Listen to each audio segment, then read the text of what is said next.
Mitigate Cross Site Request Forgery. Learning objectives. After completing this unit, you'll be able to define a Cross Site Request Forgery (CSRF) vulnerability. Identify a CSRF vulnerability in Lightning Platform applications. Prevent a CSRF vulnerability using code and org-level protections. What is CSRF? CSRF is a common web application vulnerability where a malicious application causes a user's client to perform an unwanted action on a trusted site for which the user is currently authenticated. But what does that actually mean? To explain, we use an example to walk through what this attack can look like in a real application. Again, think of our school district management developer org. Let's start with the idea that we have built an application that lists all of the current students in our network of schools. In this application, there are two important things to note. Only the admin or the superintendent can access the page allowing users to promote students to the honor roll. The page automatically refreshes if you click the honor roll link. If you've added a student, an alert will be noted that your student has been added to the honor roll. What is happening behind the scenes is that the honor roll button makes a GET request to /promote/userid equals userid. As the page loads, it reads the URL parameter value and automatically changes the role of that student to the honor roll. Seems pretty straightforward. You may be wondering, where's the vulnerability? Let's take a look at this scenario again and change it slightly. This time, imagine that after logging into your school district management org, you decided to browse another website. While on this website, you click a hyperlink.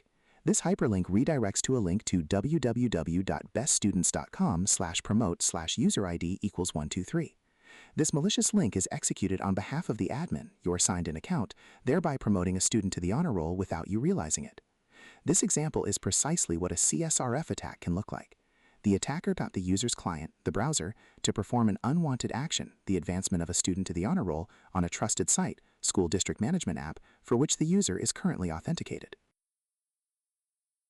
Prevent CSRF attacks. Successfully performing a CSRF attack is not trivial. It requires the targeted user to visit the attack page while authenticated with the targeted service, which often requires coordinated deception on the attacker's part. This is most commonly seen in phishing campaigns. If the attack is successfully performed, the impact of it can be severe, ranging from creating or modifying users to deleting data and even to account compromise. So, how do you prevent an attacker from launching an attack on your end users? If you remember from our honor roll example, the malicious website automatically submitted the request to the application containing the URL parameter, userid, required to submit the request successfully. For this attack to succeed, the attacker had to know the exact name of the parameter. In other words, the attacker had to know the parameter name was userid, not ID or user, and also supply the associated values. Consider a slightly different version of the page that has two required URL parameters, userid and token. What if you made the token parameter value a random, unique value that changed on every request?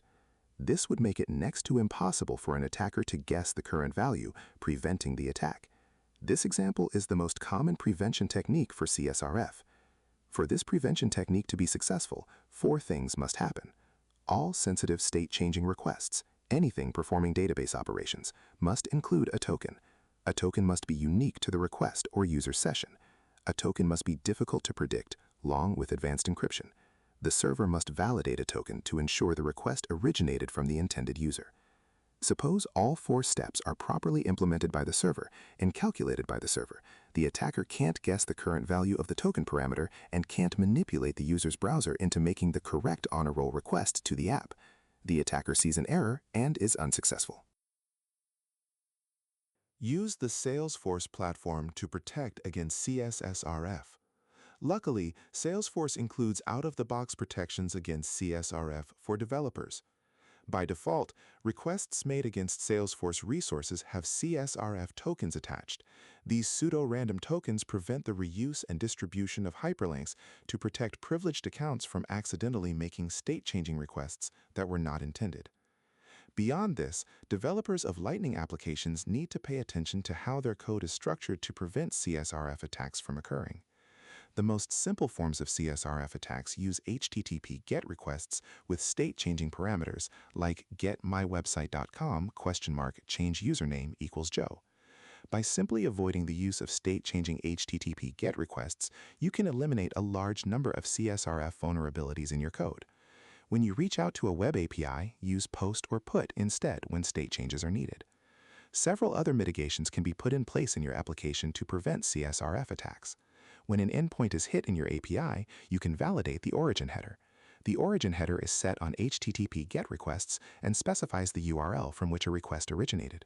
Suppose the request is on the forbidden headers list, meaning all major browsers will not allow it to be spoofed via JavaScript. In that case, it will always return the correct value unless the request initiates from a non-standard browser or tool. When you integrate your Salesforce Lightning application with a third-party application via API, you may desire your own anti-CSRF tokens. These can easily be added to XML HTTP request within Lightning by using setRequestHeader in an HTTP request that looks like this. CSRF on Lightning page load events. Another place for CSRF vulnerabilities is when server-side DML operations are executed automatically as part of a page loading event, such as on init or after render. To mitigate the risk of a page load CSRF, ensure that DML operations are only performed as a result of an interaction with a page, clicking a button, selecting an option, or other actions.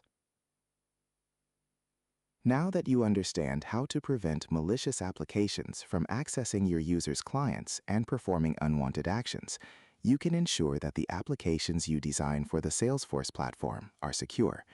In addition, knowing how to secure your development on the server side prevents you from leaving security vulnerabilities open when you're building applications.